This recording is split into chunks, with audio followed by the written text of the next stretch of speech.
Hello and welcome to The Point. Rahul Gandhi's description of the Gujarat model as a toffee model has certainly caught the attention of headline writers. But is it accurate and can it hurt Narendra Modi's image? That's our big debate tonight. But first, the contest in Amritsar that's captured everyone's attention. In this holy city, Captain Amarinder Singh, the former Maharaja of Patiala, is fighting Arun Jaitley, a possible future finance minister. For both of them, it's a do-or-die battle, and at the moment, no one is sure who will win.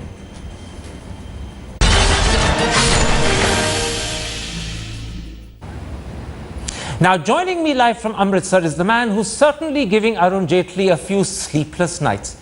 But is he fighting for victory or just to convince Sonia Gandhi that though initially reluctant, he's done a good job? Here to tell us is Captain Amarinder Singh himself. Captain Amarinder Singh, they say you're a reluctant candidate who's only fighting because you didn't know how to say no to Sonia Gandhi.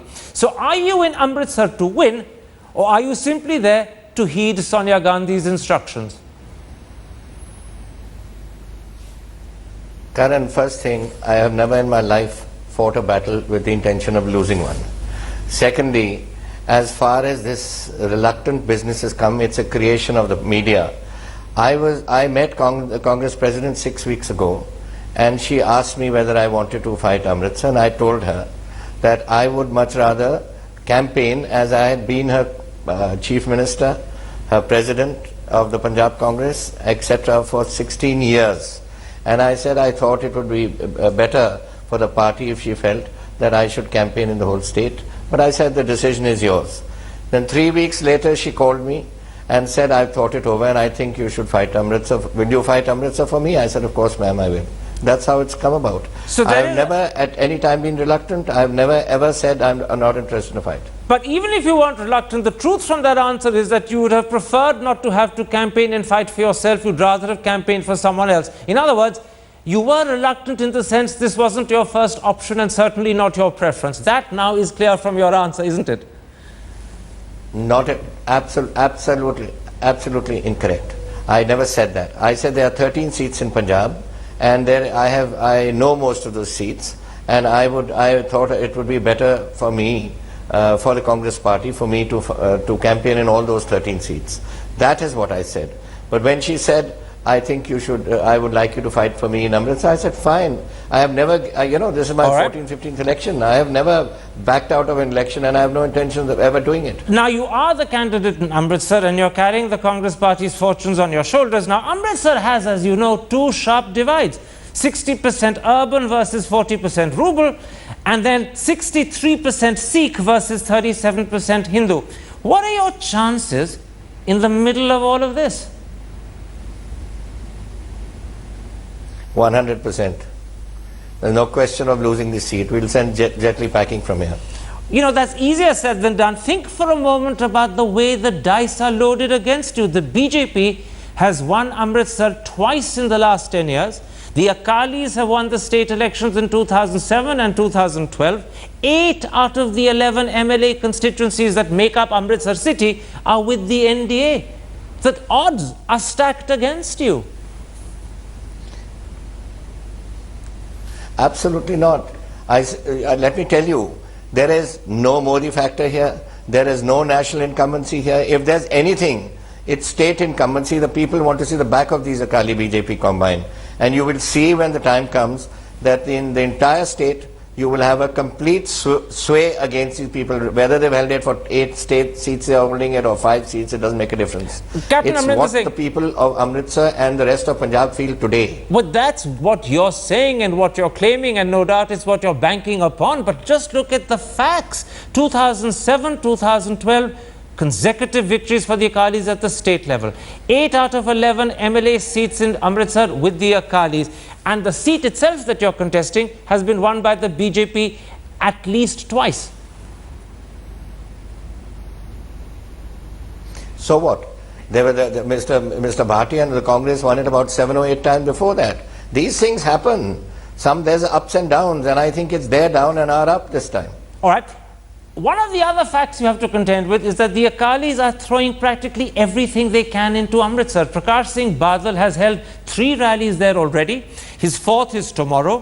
Bikramjit Majithia, the revenue minister, is virtually camping in the city. But as far as I can tell, you seem to be there all on your own. Who says that? I mean, who is Bikramjit Singh Majithia? He's of no consequence. Prakash Singh Badal is Chief Minister, so was I Chief Minister. What's the big deal in that? I mean, these are not the things that matter to the people. The people want to know what's happening in Amritsar. People don't have clean water to drink. Sewage is in a mess. The streets are crowded. It's a total breakdown of infrastructure, and everybody is utterly fed up with these people. So whether Badal sits here for one day or comes for another 10 meetings, or if Mr. Majita sits here or Mr. Jaitley gets his whole gang from Delhi as they are coming, who cares? We are fighting, and we are fighting to win, and we will win. Explain something to me. You have on your side Dr. Manmohan Singh, the most prominent Sikh in the country. Why is he not there campaigning for you? Or have you formed an opinion that perhaps he's a bit of a liability? No. There's no question of the Prime Minister being a liability. It's for the AICC to decide who should come to which seat to campaign. And if they ask the Prime Minister to come, or they ask the Congress President to come, I will be honoured. But this is bizarre. You're just 13 days away from voting on the 28th, and if AICC hasn't even as yet sent Dr. Manmohan Singh, when are they going to do it? I mean, surely Dr. Manmohan Singh should have been there at the forefront campaigning for you. Amritsar is his hometown. He could presumably turn the people around in your support perhaps better than anyone else, and yet he's absent. Well, let me tell you this. What the Prime Minister wishes to do, when he wishes to come, he's always welcome. This is his home, his city. But let me also tell you this, that if you think that we need big shots to come here to win this seat against Jaitley, and Jaitley is collecting the whole lot of people, his RSS and BJP people and all from Delhi to bring them here, and getting all the Akalis to sit here, as you yourself have mentioned, do you for 1 minute think they are having an easy time? Do you think why are they collecting all these people? Because they are absolutely scared of losing, and they are going to lose. So they can collect anybody. Let him bring the whole of Jaipur here and everybody here, which Mr. Jaitley seems to want to do. Let him. You know, we are quite happy. I've told you, this is my 12th, 13th election. You know, that is your confidence, and I note that in fact you're supremely confident. But do you remember what the Indian Express said today on its front page? They've drawn attention to what they call your campaigning style. They say you took a whole week to come to Amritsar, 10 days to start campaigning, and now, whilst Arun Jaitley is up at the crack of dawn every day, you apparently don't emerge till lunchtime. Is this overconfidence, or is it lack of interest? Absolute bull. Absolute bull. I don't arrive till lunchtime. I mean, I don't know who's giving you all this. This must be Jaitley's dirty tricks department who's spreading all this. It was the Indian Express, by the way, Kumi Kapoor on the front page today. We are absolutely supremely confident. No, I didn't say. All right. What about something else? What she's written. There's another. The papers because I've been let me tell you something. Since why I haven't read it is because since this morning I have been campaigning in Anandpur Sahib. I've just returned to Amritsar this evening. There's another aspect of your campaigning that's been that in the middle of an election. Quite right. If you're going to Anandpur Sahib, you must be confident of Amritsar. Or there is another alternative interpretation. You don't really worry about Amritsar. You prefer Anandpur Sahib. That you've written off Amritsar in your own mind. Both interpretations are plausible, perhaps not acceptable Absolutely to you. Incorrect. All right. Let me come to another aspect of your campaigning. Karan, I think you should just. Yes, go ahead. I should what? No, I said you should at least let me say what I want to say. I said I have known this city backwards. I have fought out of the four rural seats, Majithia and Rajasthansi and Ajnala. I have done door to door here as PCC president. I know this city. If any city I know other than Patiala, it is Amritsar. I have in fact in the year 2006 had a 25-year blueprint made for Amritsar only because this is the city of the Gurus, and I want to see this develop. And therefore, Mr. Jaitley is coming here for the first time. I've been here for the last 47 years of my political life, I have been most of the time in Amritsar. You know, that is a point that you've made in your campaign rhetoric. You've been very sharp in what people consider a personalized attack on Arun Jaitley. You've called him an outsider, a pseudo-Punjabi, a good-for-nothing lawyer. And there's no doubt you brought a smile to many faces. But if I recall correctly, that's not your normal style. Are you under pressure when you resort to this sort of language? Or are you simply introducing a bit of color into the campaign because you think it's the best way of sparking it up? No, absolutely not. I believe exactly what I have said about Jaitley to be correct.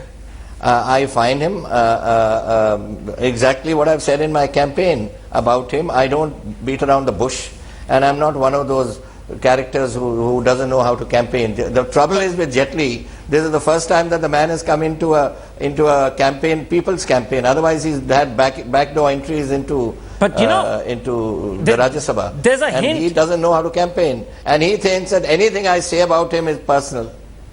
There's a hint in what you're saying that seems to suggest that you don't fully respect your opponent, that you're taking him to be a fairly easy walkover. That's apparent from both the language you've used as well as the answer you've given me. Would you accept that? No, I don't accept it. What I have said about Jaitley, I have said.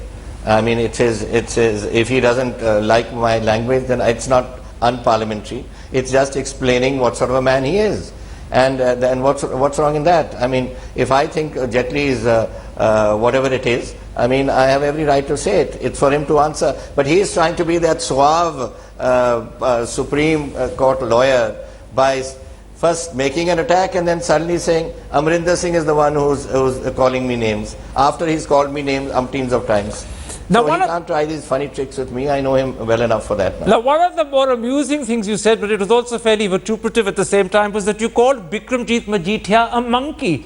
And when challenged, you said, what else should I call a monkey? Yes, and then you added that you would hang him upside down if you win. Are you serious, or was that just a bit of tongue-in-cheek humor? Listen, that is not. We had a big rally in Majithia.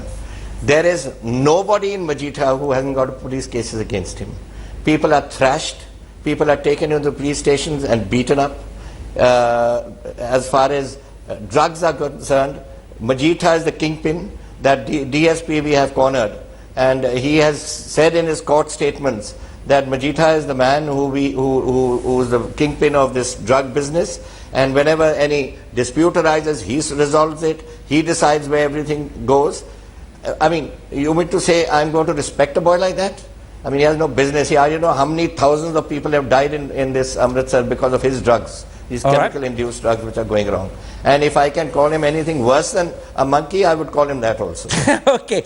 Now, Arun Jaitley has bought a house recently. I believe the inauguration of that house was today, as proof that if he wins, he will be a resident of Amritsar. People say that Amarinder Singh is the Maharaja of Patiala. If he wins, he'll probably disappear to Moti Bagh Palace.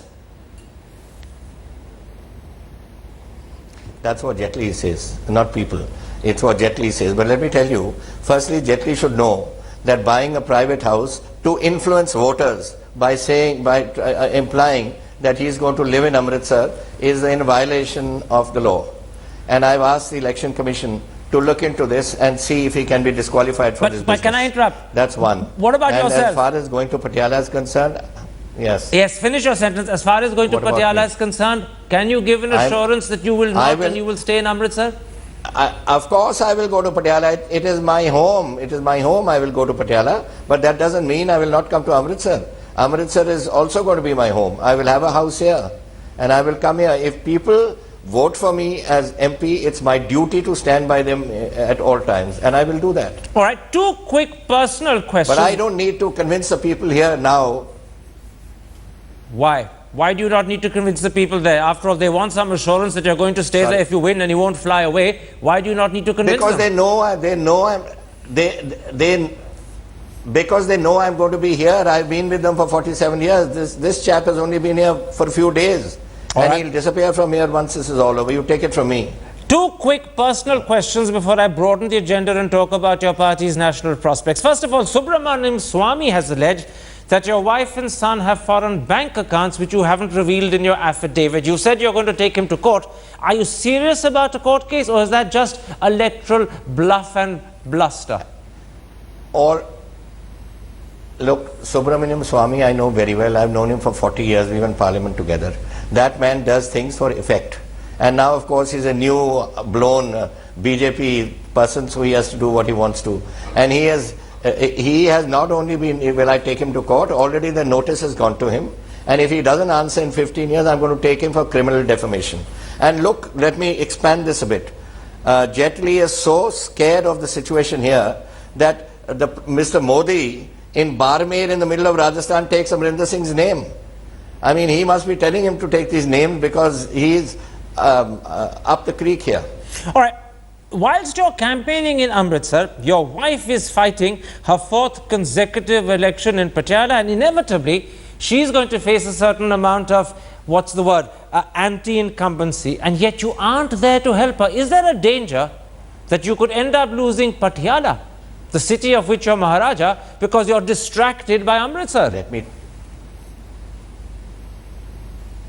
me tell you categorically that we are sweeping Patiala.